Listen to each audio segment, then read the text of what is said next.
பகவான் கேசரி சாரி தமிழக முதல்வர் சிஎம் விஜய் அவர்கள் நடிப்பில் வெளிவந்திருக்கக்கூடிய ஜனநாயகன் படத்தோட ரிவ்யூ தான் பார்க்க போகிறோம். படத்தோட கதை என்ன அப்படின்னு பார்த்தோம் அப்படின்னாக்க, இது கொஞ்சம் வருஷத்துக்கு முன்னாடி டோலிவுட்டில் வந்தக்கூடிய பகவான் கேசரி பாலையா படத்தோட ரீமேக் தான் ஜனநாயகன். ஜனநாயகன் படத்தோட கதை என்ன அப்படின்னு பார்த்தோம் அப்படின்னாக்க, பெருசாக இந்த படத்துக்கு பெருசாக கதைங்கிற மாதிரி பெருசாக யோசிக்கல. பகவான் கேசரியில் ஒரு பிளாட்டு, பொண்ணு அப்பா வளர்ப்பு மகளை வந்து அப்பா வந்து வளர்க்குறாரு. இடையில ஒரு சில சம்பவங்கள் நடக்குது. எப்படி காப்பாற்றினாரு, அந்த பொண்ணு எப்படி காப்பாற்றினாரு அப்படிங்கிறத வந்து பகவான் கேசரியில் தெலுங்குடைய பிளாட்டு. பட் ஆனால் தமிழுக்கு இது வந்து எப்படி எடுத்துருக்காங்க அப்படின்னு பார்த்தோம் அப்படின்னாக்கா, 2 மணி நேரம் கான்செப்டை 3 மணி நேரம் தேவையே இல்லாமல் ரொம்ப நீட்டி முறைக்கு எடுத்து வச்சிருக்காங்க.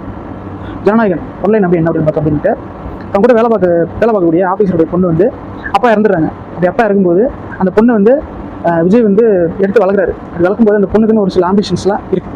அப்படிங்கிற பட்சத்தில் ஆர்மியில் சேரணும் அப்படிங்கிறது தான் அந்த பொண்ணோடைய ஆசை. சரி, ஆர்மியில் சேர்ந்தாங்களா, என்ன ஆனாங்க, அவருக்கு ஹீரோ என்ன பண்ணார் அப்படிங்கிறது தான் கதையாக இருந்தாலே போதுமானதாகவே இருந்திருக்கும். பட் ஆனால் இவங்க கதையை ஓப்பன் பண்ணும்போதே தமிழுக்குன்னு ஒரு சில மசாலாக்கள் வந்து ரொம்ப சேர்த்துருக்காங்க. என்ன சேர்த்துருக்காங்க அப்படின்னு பார்த்தோம் அப்படின்னாக்கா, இது வந்து ஒரு தாவேக்கா பிரச்சார படம் அப்படிங்கிறது நம்ம எல்லாருமே வந்து பார்த்துருக்கோம். ஓப்பனிங் சீன்லேயே வந்து காமிக்கிறாங்க, ஜனநாயக கடமையை வந்து எல்லாரும் ஆட்டணும் அப்படின்னு சொல்லி வந்து கதை வந்து ஓப்பன் ஆகுது.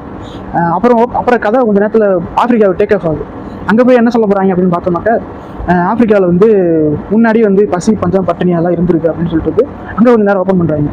கொஞ்சம் நேரம் படம் வந்து மதுரைக்குள்ளே ட்ராவல் ஆகுது. மதுரைக்குள்ளே ட்ராவல் ஆகும்போது அப்படியே கட் பண்ணால் அடுத்த உடனே வேற ஒரு கண்ட்ரியை காமிக்கிறாங்க.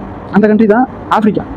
இந்த படத்தை நகர்த்ததுக்கு இந்த அப்பா பொண்ணு ஜனநாயகன் அப்படிங்கிற கான்செப்டே போதுமானதாக இருக்கும். பட் ஆனால் வினோத் வந்து இந்த படத்தை வந்து காம்ப்ரமைஸ் ஆகி எடுத்திருக்காரு அப்படிங்கிறது வந்து படம் பார்க்கும்போது கண்டிப்பாக எல்லாருக்குமே வந்து நிச்சயமாக தெரியுது.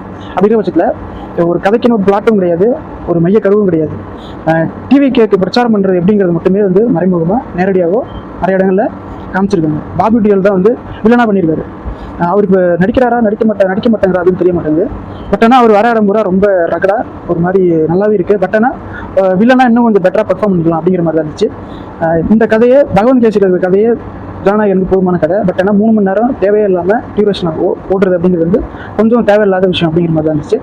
நெக்ஸ்ட் பார்த்தோம் அப்படின்னாக்கா, இந்த கதையை 2 ஹவர்ஸில் முடிச்சிருக்க வேண்டிய கதையை எக்ஸ்ட்ரா 1 மணி நேரம் சேர்த்து எடுத்து அப்படி சேர்த்து எடுத்து என்ன எடுத்துருப்பாங்க அப்படின்னு பார்த்தோம் அப்படின்னாக்கா, ஆர்சி வார் ஜனநாயகத்துக்கு எதிராக நடக்கக்கூடிய ஒரு சில விஷயங்கள் எல்லாமே டெக்னிக்கலாக ஆர்சி வார் ட்ரோன் அப்படிங்கிற கான்செப்ட்லாம் காமிச்சிருக்காங்க. அதெல்லாம் இந்த படத்துக்கு தேவையில்லாத ஒன்று தான். ஃபைனலில் வந்து என்ன சொல்லி முடிச்சிருக்காங்க அப்படின்னு பார்த்தோம் அப்படின்னாக்கா, படம் வந்து முட்டு படம் தான், அதில் வந்து மாற்று கருத்து இல்லை. எதுக்கு முட்டு கொடுத்துருக்காங்க அப்படின்னு பார்த்தோம் அப்படின்னாக்கா, பாவேக்காவுக்கு இந்த படம் வந்து பிரச்சார படம் அப்படிங்கிறது தான் எல்லா ஷாட்லையுமே வந்து ப்ராப்பராக ஒர்க் பண்ணியிருக்காங்க. பட் இந்த கதை வந்து சொல்லப்பட்ட விதமோ எடுக்கப்பட்ட விதமோ டோட்டலாக இந்த கதைக்கும் சம்மந்தமே கிடையாது.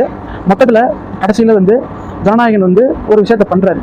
என்ன பண்ணுறாரு அப்படின்னு பார்த்தோம் அப்படின்னாக்கா, மக்களுக்கு வந்து நல்லதான் போய் சேரணும் அப்படின்னு நினைக்கிறாரு. டெக்னிக்கலாக ஒரு சில விஷயங்கள் பண்ணி என்ன பண்ணார், கடைசியில் என்னாச்சு அப்படிங்கிறத பார்த்துருக்குங்க.